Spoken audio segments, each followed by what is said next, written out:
कोई बैठ करके आत्मचिंतन नहीं कर पाते होंगे मनुष्य जीवन का कारण क्या है, मनुष्य जीवन पा करके क्या मुझे धन इकट्ठा करना मेरी उपलब्धि है, क्या परिवार बढ़ाना मेरी उपलब्धि है, क्या बैंक बैलेंस करना मेरी उपलब्धि है, गाड़ी बंगला खरीदना मेरी उपलब्धि है, क्या इसीलिए मेरा पैदा हुआ है, क्या इसीलिए मैं पैदा हुआ है। गुरुजी ने एक संत को पूछा, एक भक्त को पूछा, खाते क्यों हो, कमाते क्यों हो? तो उन्होंने कहा, साहेब जी कमाते इसलिए खाने के लिए, खाते क्यों है, जीने के लिए। फिर पूछते हैं जीते क्यों हो? कोई पता नहीं है, कोई पता नहीं है, जीते क्यों हो कोई पता नहीं है। जियो आत्म कल्याण के लिए, जियो आत्म कल्याण के लिए, पैसा के लिए मत जियो, लड़ाई के लिए मत जियो, परिवार के लिए मत जियो, अपने लिए जियो, आप अपने आत्म कल्याण के लिए जियो। जीवन में संयम की बहुत ही जरूरत है, बिना संयम के आप विकास नहीं कर सकते हैं। आप ध्यान रखिएगा इन चीजों को, बिना संयम के आप विकास नहीं कर सकते हैं। संयम बहुत जरूरी है। फ्रांस के प्रधान सेनापति नेपोलियन बोनापार्ट का आप नाम सुने होंगे। नेपोलियन बोनापार्ट जिस समय पढ़ाई कर रहे थे, स्कूली पढ़ाई कर रहे थे, जब पढ़ाई कर रहे थे तो एक किराए के मकान में रहता था नेपोलियन बोनापार्ट, किराए के मकान में रहता था। उस मकान मालिक एक लड़की थी जो जब भी नेपोलियन बोनापार्ट अपने कमरे में होते तो वो लड़की आती और उनके सामने नाच नौटंकी करती, उनको रिझाने का प्रयास करती। लेकिन नेपोलियन बोनापार्ट जब भी वो लड़की आती तो नेपोलियन बोनापार्ट तब पढ़ता रहता या लिखता रहता या भोजन बनाता रहता या कपड़ा धोता रहता। एक मिनट भी उस लड़की को टाइम नहीं दिया नेपोलियन बोनापार्ट, एक मिनट भी उस लड़की को टाइम नहीं देता है। जब नेपोलियन बोनापार्ट पढ़ाई के दौरान पढ़ाई कर लिया, पढ़ाई करने के बाद में फ्रांस का प्रधान सेनापति बनता है। फ्रांस का प्रधान सेनापति, जब फ्रांस का प्रधान सेनापति बनता है तो फ्रांस का प्रधान सेनापति बनने के बाद में अपने घुड़सवार होकर के उसी जिस मकान पर रहता था उधर ही चला गया, वो उधर ही चला गया और जिस घर में रहता था उधर ही जाता है। वो बहन को देख करके पहचान लेता है फ्रांस का प्रधान सेनापति नेपोलियन बोनापार्ट, उसके साथ में और कई लोग गए हैं। नेपोलियन बोनापार्ट उस बहन से पूछता है, बहन क्या यहाँ कोई नेपोलियन बोनापार्ट नाम का कोई व्यक्ति रहता था, आप जानते हैं? वो लड़की कहती है, हाँ उसको अच्छी तरह से जानता हूँ, उनका जीवन के बारे में मत पूछो, संगीत विहीन जीवन है, रसहीन जीवन है, बस पुस्तकों की कीड़ा है वो, उसके बारे में खुद भी मत पूछो। नेपोलियन बोनापार्ट अंदर अंदर मुस्कुरा रहा है, अंदर अंदर मुस्कुरा रहा है। इतनी में नेपोलियन बोनापार्ट कहता है, बहन जिसके बारे में आप बोल रहे हैं, जिसके बारे में आप बोल रहे हैं वो फ्रांस का प्रधान सेनापति मैं हूँ, नेपोलियन बोनापार्ट। यदि तुम्हारे चंगुल में मैं फंस जाता तो आज फ्रांस का प्रधान सेनापति नहीं बनता, बल्कि मैं एक साधारण सा सिपाही होता, साधारण सा सिपाही होता।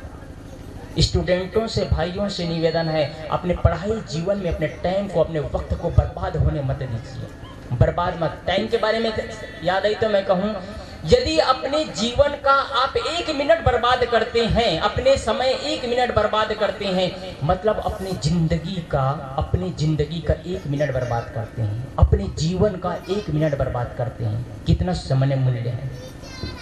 उस बर्बाद हुआ वक्त को अरबों रुपया दे करके भी आप वापस नहीं ला सकते हैं, उस समय को आप वापस नहीं ला सकते हैं। आप यदि आपने किसी के साथ में 1 घंटा विवाद किया, मतलब आपके जीवन का 1 घंटा बर्बाद हो गया, 1 घंटा बर्बाद हुआ। 1 घंटे बैठ करके निंदा चुगली किए, मतलब आपके जीवन का 1 घंटा बर्बाद हो गया। इसलिए माताओं से निवेदन है, भाइयों से निवेदन है, चौपाटी में बैठकर, घर के बाहर बैठकर किसी की निंदा चुगली करके अपने जीवन को बर्बाद मत करिए। आप अपने जीवन के बेशकीमती जीवन को तबाह होने मत दीजिए। सुंदर परिवार बनाइए, सुंदर घर बनाइए, घर में स्वर्ग का सिंहासन लगाइए। आप प्रेम की जिंदगी जिए, आनंद का जिंदगी जिए, बादशाहत का जिंदगी जिए। किसी के सामने नाक मत रगड़ते रहिए, भगवान के भरोसे मत बैठे रहिए। आपके पास वीरता है, आपने परिवार बसाया है, आपका परिवार है, आपके बच्चे हैं, आपके पास ताकत है, हर्ष है। एक बादशाह की जिंदगी जिए, भगवान के भरोसे मत बैठे रहिए। जो भगवान को मानते हैं उनके लिए मैं क्षमा चाहता हूँ। भगवान इस दुनिया में है लेकिन मैं रीजनल भगवान को मानता हूँ, रीजनल भगवान को। आज पूरे भारत देश, पूरे विश्व कोरोना महामारी में तबाही में मच रहा था, तो सारे भगवान के दरवाजे बंद पड़े थे। कौन सा भगवान काम आता है आपको पता है? भगवान के भरोसे बैठे रहते तो पूरा भारत का पूरा विश्व शमशान घाट नजर आता, पूरे विश्व शमशान घाट नजर आता, भगवान के भरोसे बैठे रहते। लेकिन असली भगवान ने काम किया, वही डॉक्टरों ने, वही नर्सों ने आ करके इंजेक्शन लगाया, टीका लगाया, इलाज किया, तब आज हम सब जिंदा है, नहीं तो लाश पड़ी होती हमारी, हमारे लाशे से गुजरना होता लोगों को। असली भगवान को आप पहचानिए, असली भगवान। मनुष्य है तो संयम जरूरी है। मैं पुनः अपने विषय पर आई हूं, मैं कुछ बात करता जाऊंगा, पुनः संयम की बात कर रहा हूं मैं। संयम बहुत ही जरूरी है। इसी तरह मैंने कहा नेपोलियन बोनापार्ट ने संयम की परिभाषा करके एक प्रधान सेनापति बन गए। इसलिए मैं भाइयों से निवेदन करता हूं, बच्चों से निवेदन करता हूं, स्टूडेंटों से निवेदन करता हूं, अपने जीवन को तबाह होने मत जाए। आजकल की आबो हवा, एक लड़की लड़का से मिलते हैं, प्यार करते हैं, जिंदगी को तबाह करते हैं, प्यार नहीं करते हैं, जिंदगी को तबाह करते हैं। क्या आपके माँ बाप आपके शादी नहीं करेंगे? क्या आपके माँ बाप आपके शादी नहीं करेंगे, आपके लिए घर नहीं बनाएंगे? अपनी जिंदगी को क्यों तबाह करते हैं आप सब? अपने जीवन के मूल्य समझिए। आप किसी के साथ में प्यार नहीं करते हैं, मोह करते हैं। प्यार तो सबसे करना चाहिए, प्रेम तो सबसे करना चाहिए। आप मोह करके जीवन को तबाह कर देते हैं, मोह करके जीवन को तबाह कर देते हैं। कितनी खुशनसीब माँ बाप होते हैं जो आपको पढ़ाते हैं, लिखाते हैं, योग्य बनाते हैं। बड़ी तमन्ना होती है मेरे बच्चे पढ़े लिखे अच्छे पोस्ट पर जाए, बहुत ही तमन्ना होती है। और आप क्या कर डालते हैं, क्या कर डालते हैं? आप अपने माँ बाप के सामने सर झुका करके रहते हैं, सर उठा नहीं सकते हैं। और इतना ही नहीं, अपना ही सर नहीं झुकाते हैं, बल्कि पूरे परिवार का सर झुका देते हैं, पूरे परिवार का सर झुका देते हैं। शर्मिंदगी की जीवन जीते हैं आपके माँ बाप, आपकी वजह से, आपकी वजह से। इसीलिए अपने बच्चों को संस्कार, इसलिए मैं कहता हूँ बच्चों को आप सत्संग में लाइए। आइए मैं पुनः अपनी बात पर आऊँ। संयम जरूरी है। उतना ही खाए जितना हमारा पेट पचा सके, अधिक खाने की जरूरत नहीं है। वही चीज खाए जिससे हमारा स्वास्थ्य अच्छा रहे। खाने पीने से, मैं कल भी कहा था, खाने पीने से ही हमारा जीवन का शुरुआत होता है। ज्यादा तड़क भड़क की चीज खाते हैं तो हमारे मन मस्तिष्क में वैसे तड़क भड़क के विचार आएंगे। इसलिए सात्विक भोजन हो। मैं पहले ही दिन कह चुका था, अंडा, मांस, मछली, शराब, गुटखा, तंबाकू, ये सारे चीज मत खाइए, मत पीजिए। शराब न पीना, बंधु पागल फिरोगे बाजार में, याद रखना। शराब पी करके अपने ही परिवार वाले, आपके माँ बाप, आपके बच्चे आपसे ही प्यार करना छोड़ देंगे। संयम की जरूरत है। संयम की बात आई तो मैं कहूँ, आप जानवर नहीं है, इंसान है। मैं बात सीधी कहता हूँ, कड़वी लगेगी तो आप ध्यान दीजिएगा, लेकिन विचार करिएगा मेरी बातों को। गाय को मांस दे दो, आप गाय को मांस दे दो, क्यों ना गाय मर जाएगी लेकिन मांस नहीं खाएगी। गाय मर जाएगी लेकिन मांस नहीं खाएगी। शेर को आप घास दे दो, लेकिन शेर मर क्यों ना जाए, लेकिन शेर घास नहीं खाएगा। लेकिन आदमी एक ऐसा जानवर है जो सबको हजम कर जाता है, सबको हजम कर जाता है। इंसान है हम, इंसान की तरह जिए हम। और सदगुरु कबीर की वाणी यही संदेश देती है, इंसानियत है तो इंसानियत पैदा करिए, जानवर की तरह जीवन मत जिए। बादशाह का जीवन जिए, आप बादशाहत का जीवन जिए। एक जगह एक बहुत बड़ा भव्य मंदिर था। एक बहुत बड़े भव्य मंदिर में एक बड़े लोग आए और बड़े लोग आए, उनके पास में बहुत सारे चीज थे। मंदिर में प्रवेश करने से पहले ही लिखा था, मंदिर में प्रवेश करने से पहले ये लिखा था कि इस मंदिर में कोई भी चीज लेकर के मंदिर में प्रवेश करना वर्जित है। ये संयम की परिभाषा बता रहा हूं आपको। मंदिर में प्रवेश करने से पहले लिखा था कि मंदिर में कोई भी चीज लेकर के प्रवेश करना वर्जित है। बड़े लोग थे, उनके पास में बड़े बड़े थैले थे, बड़े बड़े कैमरे थे। फोटो कैमरा अलग था, वीडियो कैमरा अलग था, बड़ा बड़ा थैला था। कहीं से यात्रा करके आ रहे थे, अब उसको रखे तो रखे कहाँ? इतने सारे सामान, करीब 20 की टोलियां थी, इतने सारे सामान रखे तो रखे कहाँ? और मंदिर में जाना भी सबको था। सभी ने किया का सबके सभी सामान, अपना अपना सारे सामान को ला करके एक जगह इकट्ठा कर दिया। एक जगह इकट्ठा कर दिए, अपने जेब टटोलते गए, जेब से पर्स भी निकाल करके रखते गए, पर्स भी निकाल करके रखते गए।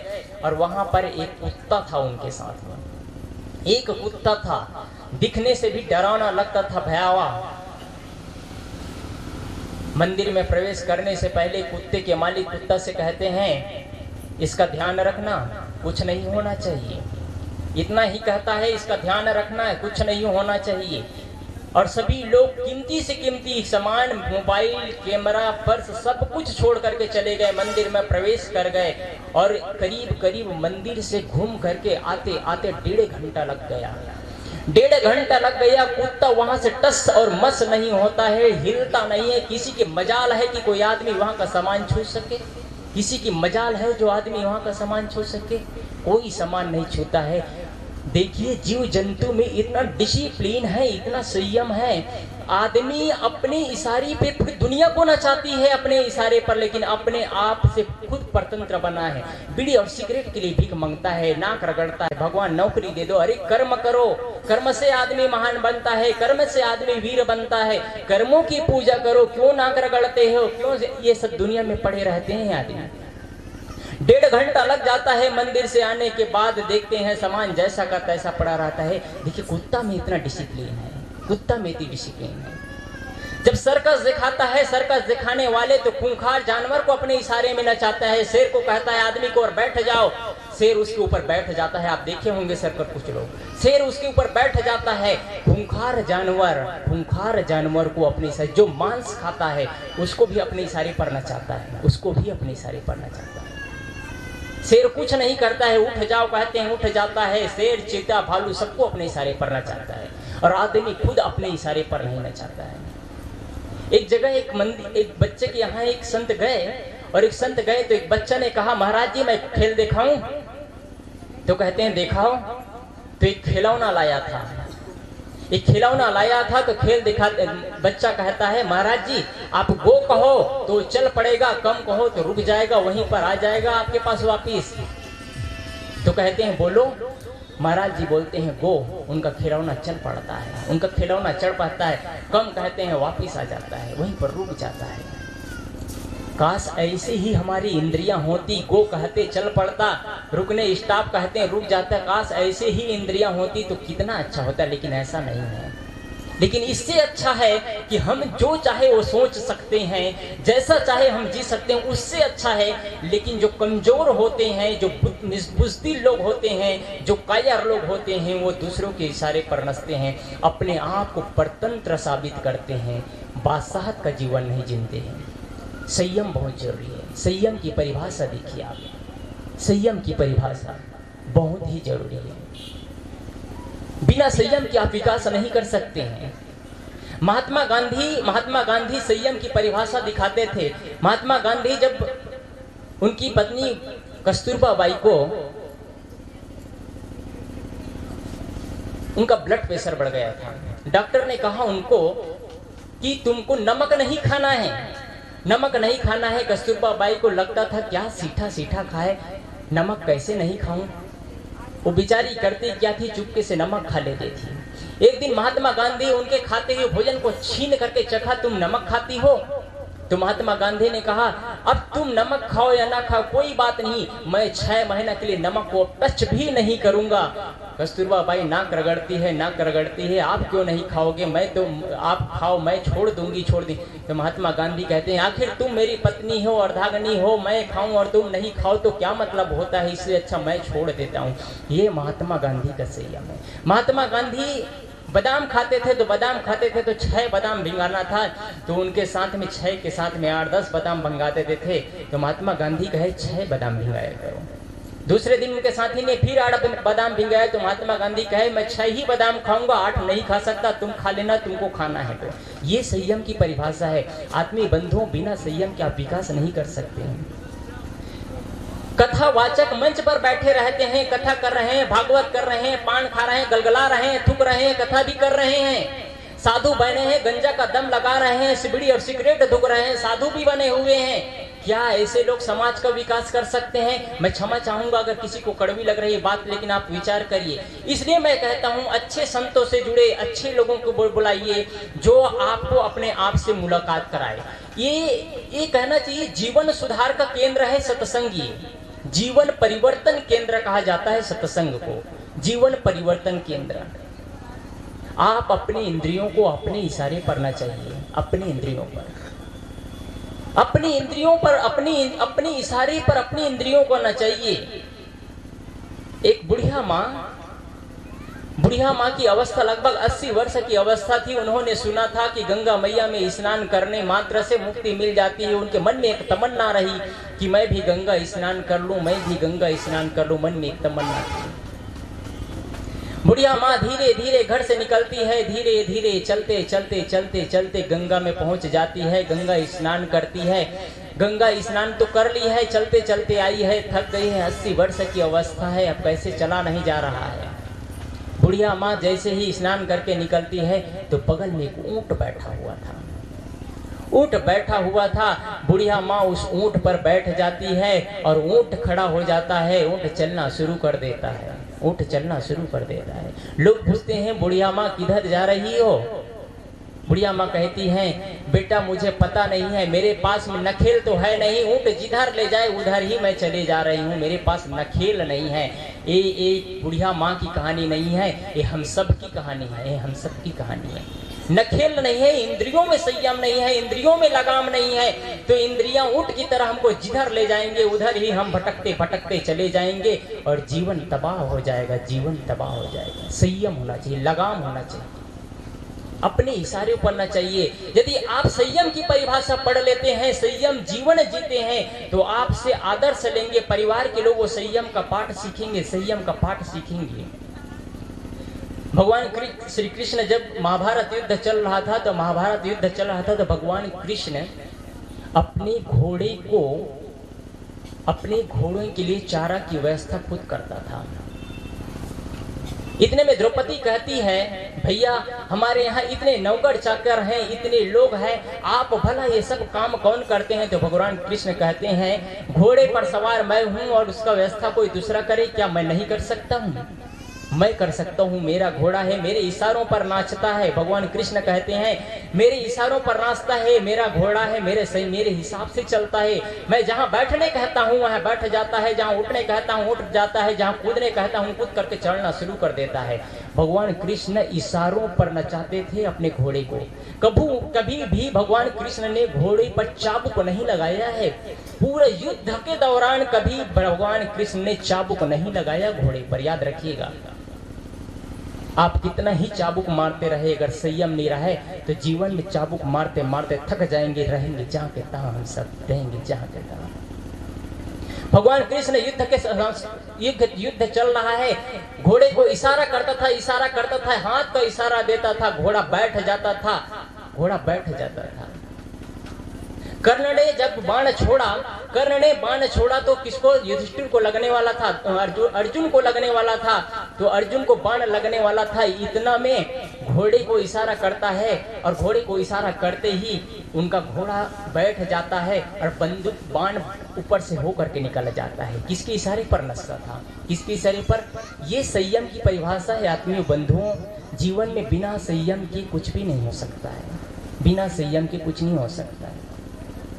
आदमी के पास इतनी महाशक्ति है, इतनी शक्ति है कि बताऊं क्या मैं, जो जन्म के दुश्मन होते हैं उनको भी मित्र बना देते हैं। एक जगह मदारी खेल दिखा रहे थे, मैं आपको जो बता रहा हूँ वो घटनाएं हैं, मैं कहानी और किस्सा में अपना समय नहीं देना चाहता हूँ, ये घटनाएं हैं, आप इसको विचार करिएगा। एक मदारी खेल दिखा रहा था, खेल दिखाते दिखाते मदारी ने सर्प और नेवला को निकाला और सर्प और नेवला अपने झोली से निकालता है और एक दूसरे में दोनों कटिबद्ध हो जाते हैं, खूना खून हो जाते हैं। एक व्यक्ति कहते हैं बस करो भैया, दोनों खूना खून हो गया है, मर जाएंगे। इतना में मर्दारी कहते हैं बस करो बेटा। सर्प और नेवला चुपचाप वहीं पर बैठ जाते हैं, उनकी झोली में बगल में आ जाते हैं। जो जन्म के दुश्मन है, आप सबको पता है, जो जन्म के दुश्मन है उसको भी मदारी ने अपने इशारे पर दिखा करके मित्र बना दिया। दूसरा फिर निकालता है, इधर से चूहा और बिल्ली को निकालता है, वो भी दूसरा एक दूसरे में कटिबद्ध हो जाते हैं, खूना खून हो जाते हैं। उसको भी मदारी कहते हैं बस करो बेटा, अब यहीं समाप्त करते हैं। चूहा और बिल्ली अपने अंदर हो जाता है। आदमी बंधुओं संयम जरूरी है। कब तक लड़ेंगे परिवार वालों से? आप प्रेम की जिंदगी जिए, आनंद की जिंदगी जिए, आनंद की जिंदगी। जब तक आपके जीवन में संयम नहीं होगा, आप विकास के क्रम में आगे नहीं बढ़ सकते हैं, आप विकास नहीं कर सकते हैं। इसलिए संयम बहुत जरूरी है। और सबसे ज्यादा महत्वपूर्ण विषय यह है कि आप संयम की शुरुआत कहाँ से करें। तो संयम की शुरुआत सबसे ज्यादा इस मुंह से करिएगा, इस मुंह से। याद रखिए, हमारे आंख दो है लेकिन काम सिर्फ एक है। आंख से हम सिर्फ देखते हैं, नाक दो है, सिर्फ नाक से हम सूंघते हैं, कान दो है, सिर्फ कान से सिर्फ हम सुनते हैं। लेकिन जीभ एक है, और इस जीभ से एक मुलायम सा जीभ है जिसमें हड्डियां भी नहीं है, मुलायम सा जीभ है। इसका तीन काम है। सावधानी से उपयोग करना, नहीं तो ये जीभ कहीं के कहीं ले जा करके तबाह कर देगी, जीवन को और बर्बाद कर देगा। जीभ मुलायम है, हड्डियां नहीं है, कान 3 है। कौन से काम है? उस जीभ से रसपान करते हैं, उस जीभ से भोजन करते हैं, उस जीभ से बोलते भी हैं। जीभ से शुरुआत करना अपने जीवन में संयम में। जिस घर में परिवार में लड़ाई चलती हो, जीभ पर संयम कर लेना, आपके घर में लड़ाई बंद हो जाएगी, आप हमारे देश में, पूरे भारत देश में 2 महाकाव्य है, एक रामायण है और दूसरा महाभारत है। महाभारत और रामायण दोनों महाकाव्य है, दोनों सिखा देता है जीवन में संयम की क्या जरूरत है। महाभारत युद्ध का एक ही कारण, सिर्फ मैं एक ही कारण कहता हूं, तो जीभ पर असंयम होने की वजह से, इंद्रियों में असंयमित होने की वजह से महाभारत युद्ध होता है। जब युधिष्ठिर राजसूय करने वाले थे, उन्होंने राजसूय की तैयारी क्या राजसूय करते हैं, तो उनका महल ऐसा था जहां जल थल दिखता था, थल जल दिखता था, जहां शीशा नहीं है वहां शीशा दिखाई देता था, जहां दीवार है वहां सीधा रास्ता दिखाई देता था। कलाकारी ऐसे उन्होंने कहानी में दिया गया है, ऐसा बनाया गया था जहां जो चीज नहीं है वो चीज दिया गया था। उस राजसूय यज्ञ में दुर्योधन भी आए थे। दुर्योधन जैसे ही आते हैं सीधा चलते चले जाते हैं। जैसे ही प्रवेश करते हैं, युधिष्ठिर के दासी कहते हैं, महाराज आगे संभल करके चलना, आगे कीचड़ है, सावधानी से चलना। दुर्योधन अहंकार के मारे हमेशा फूल रहता था। दुर्योधन आगे बढ़ता है, हट दासी तुम मुझको समझाओगे, सामने रास्ता दिखाई दे रहा है और तुम कहते हो कीचड़ है। दुर्योधन आगे बढ़ता है, जैसे ही आगे बढ़ता है और पानी में गिर जाता है, कीचड़ से लथपथ हो जाता है। द्रौपदी ऊपर फर्स्ट मंजिल पर थी, वहां से देखती है और हंसते हंसते बोलती है, अंधे के अंधे पुत्र पूरे महाभारत का कारण है। इतना ही बोलती है द्रौपदी, अंधे के अंधे पुत्र पूरा महाभारत युद्ध का कारण है। आप याद रखिएगा, कभी लंगड़े को लंगड़े मत कहना, अंधे को अंधे मत कहना। यदि अंधे को अंधे हम कहते हैं, लंगड़े को लंगड़े हम कहते हैं, तो हमसे अंधे और हमसे लंगड़े कोई नहीं हो सकता है। हमको जब दिखाई दे रहा है कि वो अंधा है, तो उनको अंधा कहने की क्या जरूरत है। किसी की कमजोरियों को कोसने की जरूरत नहीं है।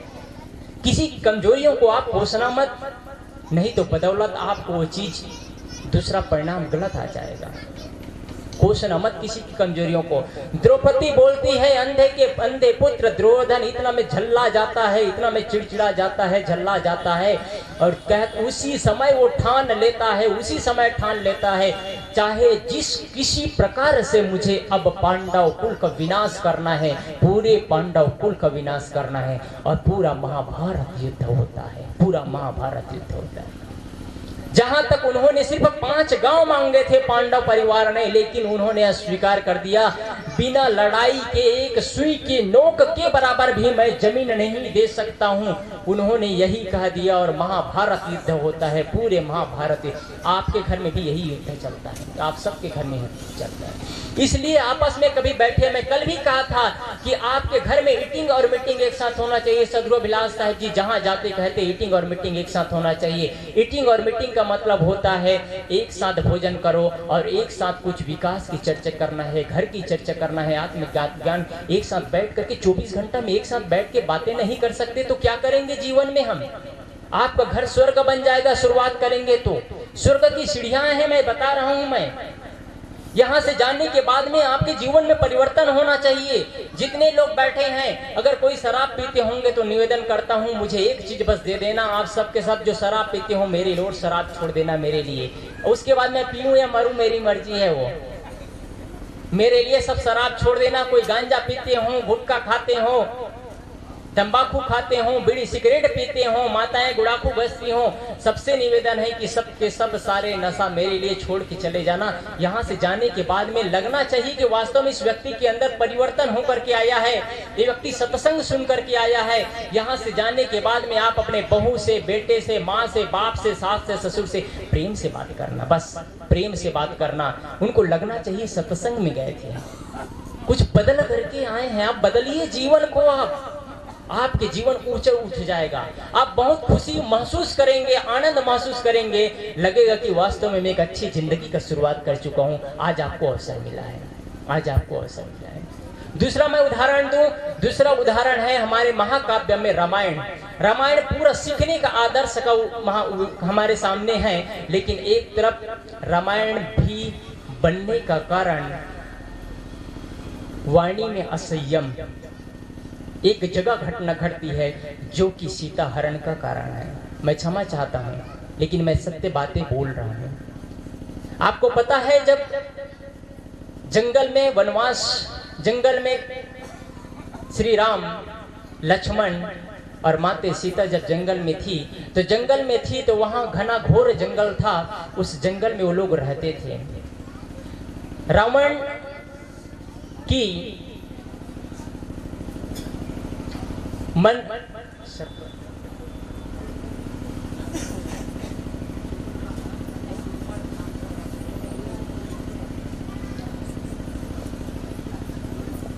जब श्री राम और लक्ष्मण के बारे में शूर्पणखा सुनती है कि वहां एक सुंदर युवक आया है, उनके बारे में सुनने के बाद में उनका मन चल पड़ता है और वहां आ जाती है वो, और आ जाती है और लक्ष्मण को कहती है कि तुम मेरे साथ में शादी कर लो, मैं तुम्हारे साथ में रह जाऊंगी। उनको देख करके बोलती है नहीं मानने पर में लक्ष्मण नाक काट देता है, लक्ष्मण नाक काट देता है। नाक काटने के बाद में श्री राम,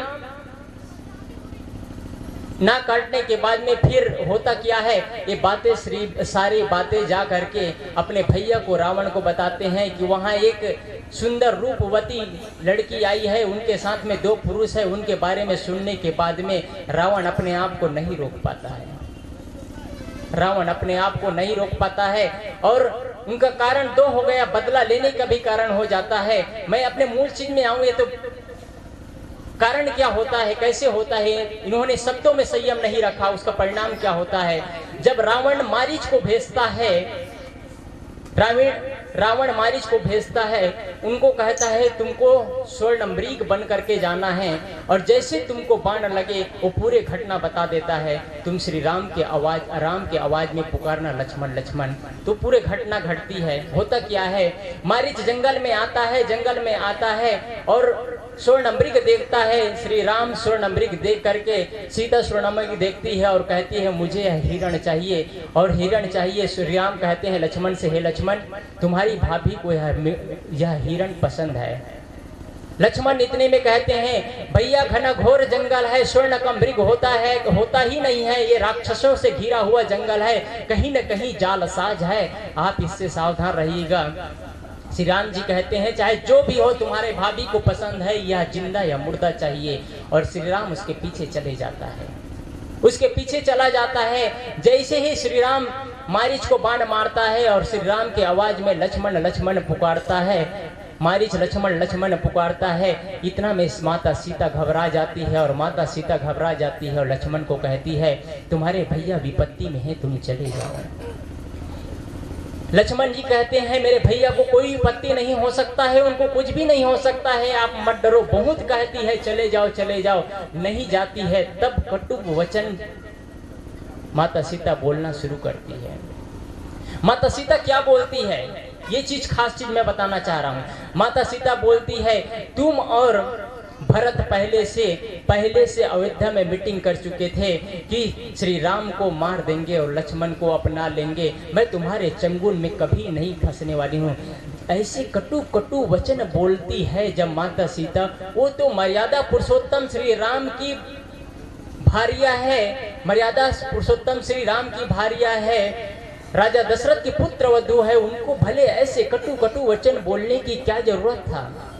ऐसे ऐसे कटु वचन बोलती है और लक्ष्मण रेखा खींच करके चले जाते हैं। लक्ष्मण रेखा खींच करके चले जाते हैं। रावण भेष बदल करके, भिखारी के भेष बदल करके आते हैं और उनको हर करके ले जाते हैं। आप भी जीवन में संयम नहीं रखेंगे, बोलने पर संयम नहीं रखेंगे तो आपके परिवार से आप टूट जाएंगे, आपके परिवार से आप बिखर जाएंगे। आपके ही माँ बाप आपको पसंद नहीं करेंगे, आपके सास ससुर आपको पसंद नहीं करेंगे, आपके ही बेटे आपको पसंद नहीं करेंगे। आप अपने बुढ़ापे के लाठी को छीन लेंगे, आप सब बुढ़ापे के लाठी को छीन लेंगे। जीवन में संयम की बहुत ज़रूरत है, जीवन में संयम की बहुत ज़रूरत है। मैं थोड़ी देर और कहूँ, फिर अन्य संतजन विराजमान हैं। आप लोग मेरी बात ध्यान से सुन रहे हैं। जीवन में संयम की जरूरत है, बस मैं इतना ही कहना चाहता हूँ, जीवन में संयम की जरूरत है। आइए मैं अब थोड़ी सी चर्चा व्यवहार की करूँगा। आपका घर स्वर्ग कैसे बनेगा, आपका घर स्वर्ग कैसे बनेगा, थोड़ी सी चर्चा 10-15 मिनट, फिर अपनी बात समाप्त करूँ मैं। घर कैसे स्वर्ग बनेगा? जिस घर में मैं पहले ही कहा, ईटिंग और मीटिंग, जिस घर में एक साथ होता है वह घर स्वर्ग बन जाता है। जिस घर में भाई और भाई एक साथ गले मिलते हों, मानो वह घर में रोज होली का त्योहार है। और जिस घर में रात्रि के समय एक साथ मानो माँ बाप, भाई, पुत्र, बच्चे सब एक साथ मिल करके आपस में चरण स्पर्श करते हों, बड़े का चरण स्पर्श करते हों, छोटे को आशीर्वाद देते हों, दीप जलाते हों, मानो उस घर में रोज दीपावली का त्यौहार है। आप रोज साल में एक दिन मनाते हैं, मैं रोज मनाने कह रहा हूँ, मैं रोज मनाइए, आप रोज मनाइए। आपको एक सूत्र देते जा रहा हूँ मैं, यहाँ से इस क्षेत्र में पहले बार आया हूँ, एक सूत्र देते जा रहा हूँ। यदि आप घर को स्वर्ग बनाना चाहते हैं तो सबसे प्रथम आप जैसे ही बिस्तर से उठते हैं, आप कभी शर्म मत करिएगा। आप सत्संग में आए हैं, कहेंगे आज पहला दिन कैसा, तो आप लोग कहेंगे कि सत्संग से आए हैं तब से बदल गए हैं। आप पहला दिन शुरुआत कर दीजिएगा आज शाम से या कल सुबह से ही जैसे ही बिस्तर से उठते हैं आप, बिस्तर से उठने के बाद में आप अपने बड़े बुजुर्गों का चरण स्पर्श करिए, माता पिता का चरण स्पर्श करिए, बड़े भाइयों का चरण स्पर्श करिए। आप चरण स्पर्श करते रहेंगे तो आपको आशीर्वाद मिलेगा, इसके बदौलत आशीर्वाद मिलेगा। बहुत से लोग हैं जो मंदिर में जाकर के चरण स्पर्श करना नहीं भूलते हैं, बहुत से लोग हैं मंदिर में जाकर के चरण स्पर्श करना नहीं भूलते हैं, दीप जलाना नहीं भूलते हैं। लेकिन जिन्होंने हमारे अंतस्थल में दीप जलाया है, जिन्होंने प्राण दिया है हमको, किसने प्राण दिया? माता पिता ने। उनका चरण स्पर्श करने से आप चूक जाते हैं, आप मत चुकिए। आप मंदिर में एक बार दीप नहीं जलाते हैं, चल सकता है, मंदिर में एक बार भोग नहीं लगाते हैं, चल सकता है, लेकिन माँ बाप को भोग लगाना मत भूलिए, माँ बाप का चरण स्पर्श करना मत भूलिए। आपके माँ बाप गाली भी देते हो, कटु भी कहते हो, कब तक कटु कहेंगे वो, कब तक गाली देंगे? आप चरण स्पर्श कहते रहिए, आप करते रहिए, आपको आशीर्वाद ही मिलेगा। प्रथम सूत्र। और इसके बदौलत क्या होगा? इसके बदौलत आपके बच्चे सीखेंगे, आपका चरण स्पर्श करेंगे। कहीं हम लोग जाते हैं तो कहते हैं बेटा साहब लोगों के चरण स्पर्श करो, बच्चे खड़े, कहाँ चरण स्पर्श करते हैं? नहीं करते हैं चरण स्पर्श। लेकिन जैसे ही माँ बाप चरण स्पर्श करते हैं, बच्चे को कहना नहीं पड़ता है, बच्चे तुरंत चरण स्पर्श करते हैं। आपसे सीखते हैं वो, आपसे सीखते हैं। मैंने पहले ही दिन कहा था, आप अपने घर को मंदिर बनाइए। आपका घर कब्रिस्तान नहीं है, आपका घर नरक का द्वार नहीं है, स्वर्ग का फाटक खोलिए, आप स्वर्ग का फाटक खोलिए, आप चरण स्पर्श करिए। आपके घर में माहौल प्रेम का माहौल होना चाहिए। कभी सास और बहू मत लड़िए, आप पति और पत्नी मत लड़िए। आप पति और पत्नी लड़ते हैं आपस में, बच्चे को नरक का जीवन मिलता है। मैं घटना बताऊंगा। पति पत्नी आपस में लड़ते थे, पत्नी को कहते थे, पति कहता था तुम इस घर से चले जाओ, पत्नी कहती थी तुम इस घर से चले जाओ। एक 4 साल का बच्चा और एक 6 साल का बच्चा, उनका बच्चा देखता था, पति और पत्नी, माँ और पापा आपस में लड़ रहे हैं,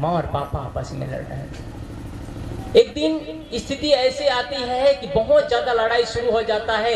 दोनों अपने अपने कमरे में चले जाते हैं। छोटे से बच्चे, 4 साल का बच्चा और 6 साल का बच्चा पहले अपने मम्मी के पास जाता है और मम्मी के पास जाकर के पूछता है, क्या सच में माँ तुम इस घर को छोड़ करके चली जाओगी? बच्चा क्या सीखा?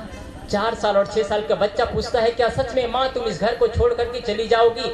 इतने में बच्चे फिर कहते हैं, यदि माँ तुम इस घर को छोड़ करके चली जाओगी तो हमको सुबह कौन उठाएंगे, हमको सुबह कौन स्नान कराएंगे, हमको स्कूल जाने के लिए तैयार कौन करेंगे, हमारा टिफिन कौन तैयार करेंगे? इतने में उनकी माँ की आँख खुल जाती है, बेटा मैं तुमको छोड़ करके कहीं नहीं जाऊंगी, मैं यहीं रहूंगी, कहीं नहीं जाऊंगी। वो रो पड़ती है, उनकी आँख खुल जाती है। आप लड़ते हैं, बच्चे का जीवन प्रभावित होता है। आप लड़ते हैं, अपने आपके बच्चे का जीवन बर्बाद हो जाता है। आपकी जिम्मेदारी है। मैंने कल इस दिन भी एक दिन और कहा था, यदि आप माँ बन गए हैं तो माँ बनने की अहमियत पैदा करिए। आप माँ बनना सरल है, लेकिन माँ बनने की योग्यता पैदा कर पाना ये सरल नहीं है। आप सास बन गए हैं, बहू बन गए हैं, घर के बुजुर्ग हैं, घर के बहू हैं, वो अहमियत पैदा करिए। बुजुर्ग हैं तो बुजुर्ग की तरह रहिए। आप घर के बुजुर्ग हैं, सास है तो सास है तो बहू को प्यार दीजिए, प्रेम दीजिए कि आपकी बेटी आपकी बेटी ही है, आपकी बेटी आपकी बेटी है। जिस दिन आपकी बहू भी आपको बेटी नजर आ जाएगा, उस दिन सच में आप माँ बन जाती है, उस दिन सच में आप माँ बन जाती है। यदि आपकी बहू में आपको बेटी नजर नहीं आ रहा है तो आप माँ नहीं बन पाएगी। इसलिए बच्चे उसके बाद में पिता के पास में जाता है और पिता को यही प्रश्न करता है, क्या पापा सच में आप इस घर को छोड़ करके चले जाएंगे? यदि आप इस घर को छोड़ करके चले जाएंगे तो हमको स्कूल कौन ले जाएगा, स्कूल कौन ले जाएगा? इतना में उनका आंख खुलता है, कहते हैं कहीं नहीं जाएंगे। आप अपने परिवार को सुंदर बनाइए, मत लड़िए आपस में पति और पत्नी। आप आपस में पत्नी और पत्नी लड़ते हैं तो बहुतों को दुख मिलता है। पति और पत्नी लड़ते हैं, जिस घर से बेटी आई रहती है, जिस घर से बहू आई है, वहां तक संकेत जाता है, उसके माँ बाप दुख में पड़ जाते हैं। मैं कैसे घर अपने बेटी को भेज दी हूँ, इतना दुख में अपने आपस में पति और पत्नी लड़ रहे हैं, आपस में पति और पत्नी लड़ रहे हैं, कितना दुखी होते हैं। सास और बहू लड़ते हैं, जीवन तबाह हो जाता है बच्चों का। मैंने पहले ही कहा, जैसे ही आपके घर में बच्चा पैदा होता है आपका जीवन खत्म हो जाता है, आपका जीवन का सिर्फ केंद्र बन जाता है। आप अपने बच्चों के लिए जीते हैं, आप अपने बच्चों के लिए उच्च संस्कार दीजिए। घर में बिठाइए बच्चों को, 24 घंटा आप उनको पैसा कमाना सिखाते हैं, पढ़ाई लिखाई सिखाते हैं। कभी घर में बिठाइए बच्चों को 5 मिनट 10 मिनट रोज बिठाइए और प्रेम की परिभाषा सिखाइए। बड़ों को कैसे सम्मान देना है, अतिथि को कैसे सम्मान देना है, संत गुरुजनों को कैसे आदर देना है, ये चीज सिखाइए। और जीवन का उद्देश्य क्या है ये चीज बताइए उनको। जीवन का उद्देश्य याद रखना, बेटा को अपने समझाइएगा। जीवन का उद्देश्य बेटा पैसा कमाना नहीं है, जीवन का उद्देश्य बेटा महल ठोकना नहीं है, परिवार बढ़ाना नहीं है। जीवन का उद्देश्य बेटा यही है कि आपस में प्रेम की जिंदगी जी लेना, प्रेम की जिंदगी जी लेना, ये जीवन का उद्देश्य है। सास और बहू ऐसे ही एक जगह लड़ रहे थे, सास और बहू लड़ रहे थे। 1 दिन 2 दिन 3 दिन 4 दिन में लड़ाई होती ही थी, लड़ाई होती थी। एक दिन ऐसे लड़ाई हुई कि सास और बहू में लड़ाई होने के बाद में सासू माँ रोते रोते कमरे में चली गई। सासू माँ रोते रोते कमरे में चली जाती है और कमरे में रो रही है। इतने में उनका छोटा सा पोता, 4 साल का पोता जाता है उनके कमरे में। 4 साल का पोता जाता है और 4 साल का पोता कमरे में जाता है और अपने दादी माँ का पल्लू उठाता है और पल्लू उठा करके अपने दादी माँ का आंसू पोंछता है और दादी माँ को कहता है, दादी तुम रो मत। देखिए महत्वपूर्ण बात है, दादी तुम रो मत। जब मैं भी बड़ा हो जाऊंगा ना, और मैं भी बड़ा हो जाऊंगा और मेरी जब शादी होगी और मेरी शादी होगी तो मैं अपने पत्नी को कहूंगा, तुम अपनी सासू माँ की कभी सेवा मत करना, वो बहुत दुष्टा है, क्योंकि वो अपनी सासू माँ से बहुत लड़ती थी। क्या मिला आपको? जीवन तबाह हो जाएगा। मत लड़ो आप अपने परिवार से, प्रेम करो, आप प्रेम करो, प्रेम करो, सासू माँ से प्रेम करो। आप सासू माँ से प्रेम करोगे तो आप भी सासू माँ बनेंगे, आपको भी वही प्रेम मिलेगा। प्रेम की बात आई तो एक मेरे पास में एक और घटना है, मैं बताऊं। एक बुढ़िया माँ, 80 साल की अवस्था, 80 साल की अवस्था, चमड़ी इतना मुलायम सा हो गया था, यदि जोर से पकड़ दिया जाए, जोर से हाथ पकड़ा जाए तो चमड़ी छिल सकता था, इतना मुलायम हो चुका था चमड़ी। इतना जर्जरता की अवस्था आ गई थी। 80 साल की अवस्था, इतनी जर्जरता की अवस्था आ गई थी। उनको एक बेटी, एक बहू बड़े प्यार से नहला रही थी, बड़े प्यार से नहला रही थी। माताओं के लिए खास बातें कह रहा हूं मैं, बड़े प्यार से नहला रही थी। इतना में एक संत उधर से गुजरता है, गुजरते गुजरते पूछता है, बेटी क्या तुम्हारी माँ है ये? क्या तुम्हारी, प्रथम पूछते हैं क्या तुम्हारे ये सासू माँ है? बड़े प्यार से नहला रहे हो। इतने में वो बेटी कहती है, बहू कहती है, नहीं संत भगवान, मेरी सासू माँ नहीं है। तो सासू माँ नहीं तो क्या तुम्हारी माँ है? इतना प्यार से स्नान करा रही हो। तो इतने में वो कहते हैं, नहीं संत भगवान, माँ नहीं है, माँ से बढ़ कर के है। इस दुनिया में माँ से बढ़ करके और कुछ नहीं हो सकता है। वो कहते हैं माँ से बढ़ करके। इतने में संत पूछते हैं, माँ से बढ़ करके बेटी और क्या हो सकता है? माँ से बढ़ करके पवित्र रिश्ता तो इस दुनिया में कुछ नहीं है। इतने में बेटी बोलती है, महाराज जी, जिसके बदौलत मैं इस घर में टिका हूँ, जिसके बदौलत मेरा सुहाग है, जिसके बदौलत मेरे मस्तक में बिंदियां लगी हुई है, जिसके बदौलत मैं सिंदूर भरा हुआ हूँ, जिसके कोख में मेरा पति पला है, वो ये माँ है। जिसके कोख में मेरा पति पला है, जिसके कोख में मेरे सुहाग पला है, वो ये माँ है। महात्मन, जिसके कोख में मेरे सुहाग पला है। क्या इतना प्यार आप अपने बहू से करते हैं? आप इतना प्यार अपने बहू से करेंगे तो आपका घर स्वर्ग बन जाएगा। मैं अपने साथ घटना घटी वो बता रहा हूँ। आज से करीब 1 साल पहले मैं इलाहाबाद से रायपुर स्टेशन आया। रायपुर स्टेशन आने के बाद में एक जगह निवास था मेरा।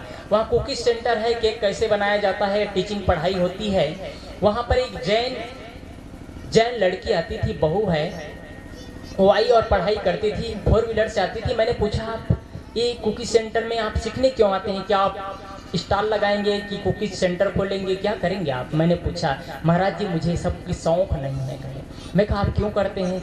मुझे, मैं अपना टाइम वक्ता नहीं, गुजर नहीं रहा है, मेरा टाइम निकल नहीं रहा है, मैं उलझनों में उलझा हुआ हूँ। जो मेरे टाइम पास का साधन था वो गुजर गया, मेरे पास टाइम पास का साधन नहीं है, इसलिए मैं केक बनाने आता हूँ। मैं कहा टाइम पास का साधन क्या था? वो कहते हैं मेरा टाइम पास का साधन था मेरी माँ थी, मेरी माँ थी। वो कहते हैं मेरी माँ थी, मेरी माँ मतलब मेरी सासू माँ थी। मैंने जिसके साथ में करीब 20 साल गुजारा, वो कहती है जिसके साथ में मैंने 20 साल गुजार दी, और 20 साल गुजारने के बाद उनका नाम शांति माता थी। उनका नाम जैसे ही उनका जीवन था, महाराज जी मेरा 20 साल मानो 20 दिन की तरह निकल गया। मेरा 20 साल 20 दिन की तरह निकल गया, लेकिन अब मेरा 20 दिन मुझे 20 साल से भी अधिक लग रहा है। मेरा एक पल पल मेरा जीवन जीना मुश्किल हो चुका है। मेरी माँ थी, वो मुझे आज तक कटु वचन नहीं बोली, कड़ा वचन नहीं बोली। इनके साथ मैंने गुजारा है। मैंने माँ से बढ़कर के माँ पाया था। आप अपने परिवार को सुंदर बनाइए, मत कोसिए अपने माँ बाप को, कोसिए मत अपने माँ बाप का पालन पोषण करिए। अपने माँ बाप को प्यार से रखिए, जिन्होंने आपको अपने कोख में रखा, अपने स्तनपान कराया। साहेब जी ने कहा अपने कष्ट सह करके आपको पढ़ाई लिखाई कराया, आपको योग्य बनाया। मत कोसिए आप, भगवान की पूजा मत करिए, क्षम्य हो सकता है, लेकिन माँ बाप की पूजा करना मत भूलिए आप, माँ बाप को सम्मान देना मत भूलिए आप। यदि आप यह चीज करना भूल जाते हैं तो आपको वही चीज लौट करके मिलता है, वही चीज लौट करके मिलता है। एक बच्चा जिसका दादाजी था, उनके दादाजी था, जो कि उनके पिताजी उनको एक झोपड़ी में रखा हुआ था, एक झोपड़ी में रखा हुआ था। उनके लिए भोजन ले जाता, मिट्टी के बर्तनों में भोजन ले जाता, और मिट्टी के बर्तनों में भोजन ले जाता और भोजन कराता अपने पिता को, उसके नौकर ले जाता। उनका छोटा सा बच्चा देखता था। वो हुआ क्या, छोटा सा बच्चा करता क्या था, मिट्टी का बर्तन जिससे भोजन करा रहा है, उस मिट्टी के बर्तन को इकट्ठा करके धो करके रखता था, धो करके रखता था। एक दिन उसकी माँ को पता चल जाता है कि मेरे बच्चा अपने दादा का जूठा बर्तन को धो करके रखता है। बच्चे को पूछता है, बेटा तुम ऐसा क्यों करते हो? वो कहते हैं, माँ आज आपके पास में करोड़ों का मकान है, करोड़ रुपया है, आपके पास पैसा है, धन द्रव्य है, आप रोज मिट्टी के बर्तन फेंकते चले जा रहे हैं। क्या पता एक दिन ऐसी स्थिति आई एक दिन ऐसी स्थिति आई कि जब मैं भी मेरी आपकी अवस्था होगी, आप बुढ़ापे हो जाएंगे, आप बुढ़े हो जाएंगे, बुढ़िया हो जाएंगी, तो मेरे पास में उतना पैसा नहीं रहा, तो ये मिट्टी के बर्तन में आपको भोजन दिया करूंगा। उनकी आंखें खुल जाती है। माँ बाप को हम किस तरह से बेकदर कर रहे हैं, माँ बाप को किस तरह बेकदर कर रहे हैं। वो अपने झोपड़ी से महल में ला करके स्वागत करता है। आप मत करिए, माँ बाप से कोसिए मत आप। एक बच्चा मंदिर देखा, माँ बाप से पूछता था, पापा ये मंदिर किस लिए? कहे ये गरीबों के लिए होता है, अनाथों के लिए होता है, जिनको कुछ नहीं मिलता है वहां जाकर के भोजन कर लिया करते हैं। तो पापा को पूछते हैं, पापा क्या ये मंदिर आपका है? नहीं बच्चा, नहीं बेटा, ये मंदिर मेरा नहीं है, मंदिर दूसरे का है। एक दिन माँ बाप को और बच्चे को मंदिर, एक जगह पार्टी में जाना था, एक जगह फंक्शन था, पार्टी में जाना था, रात्रि का 11-12 बजे आना था उनको। तो अपने बच्चे के साथ में, अपने पत्नी के साथ में पार्टी में जाने की तैयारियां कर लिए हैं। तैयारियां कर ली, इतने में माँ बाप को कहते हैं, मम्मी पापा आप मंदिर में चले जाना, वहां भोजन करके आ जाना। मम्मी पापा को कहते हैं, मम्मी पापा आप मंदिर में चले जाना और आप भोजन करके आ जाना। बच्चे इतना में कहते हैं, पापा जब मैं बड़ा हो जाऊंगा ना तो मैं भी एक मंदिर बनाऊंगा, जब मैं बड़ा हो जाऊंगा तो मैं भी एक मंदिर बनाऊंगा। जब आप लोग बुढ़े हो जाएंगे तो आप दोनों को उस मंदिर में भेज दिया करूंगा। आप दूसरे के मंदिर में भेजते हैं, मैं खुद का मंदिर बनाऊंगा, उस मंदिर में भेजूंगा, आप लोग वहीं भोजन करना, क्योंकि हम लोग व्यस्त रहेंगे।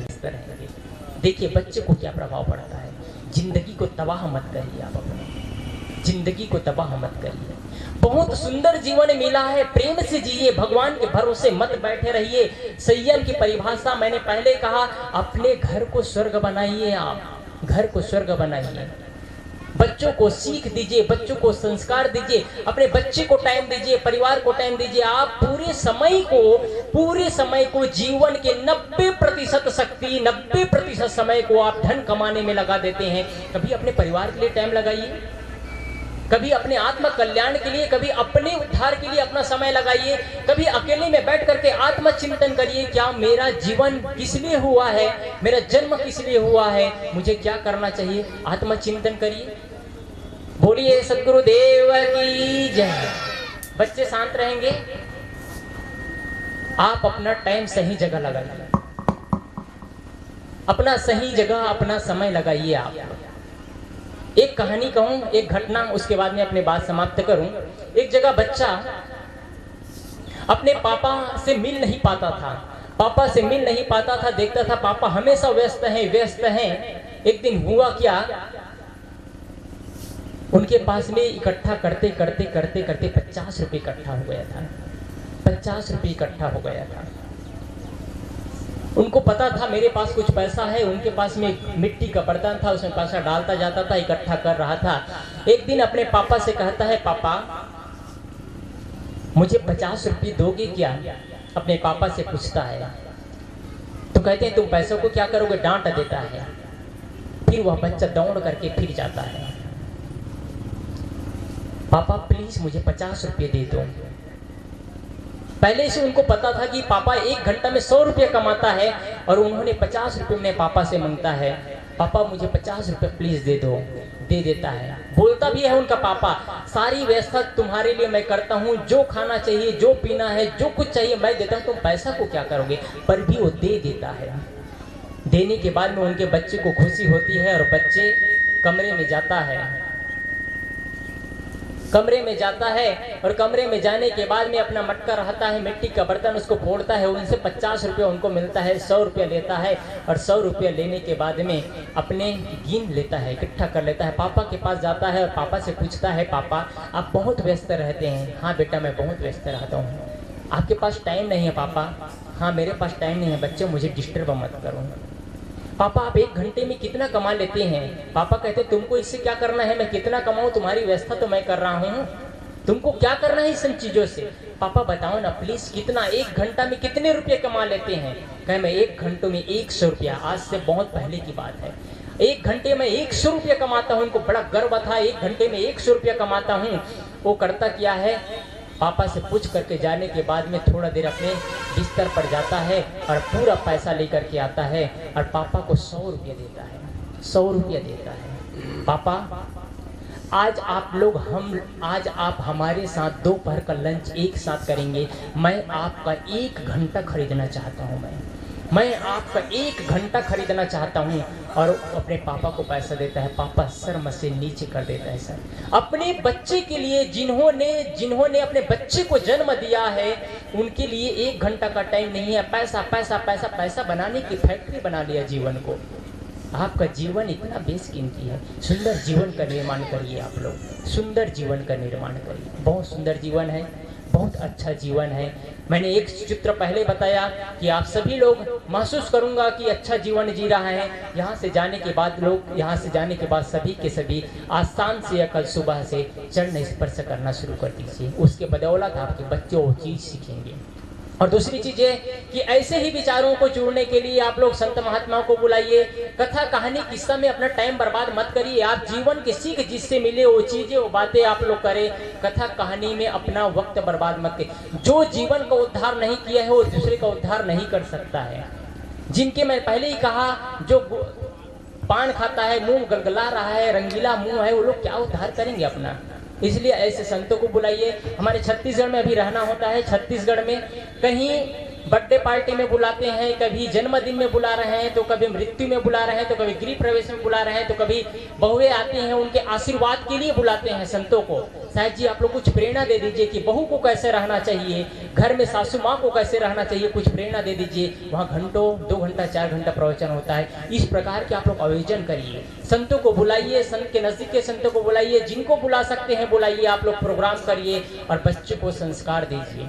और उन लोगों से बचिएगा जो लोग आप किसी को बुलाते हैं और पैसा का डिमांड करते हैं कि इतना पैसा लगेगा। उन लोगों से सावधान रहिए। वो धार्मिक व्यक्ति नहीं हो सकते हैं।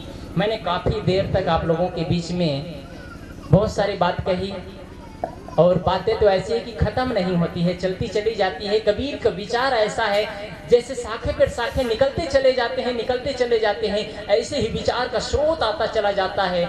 ऐसे ही आप चिंतन करेंगे तो सारे विचार आपके अंदर आएगा। आपका जीवन इसीलिए आप चिंतन करिए, आत्मचिंतन।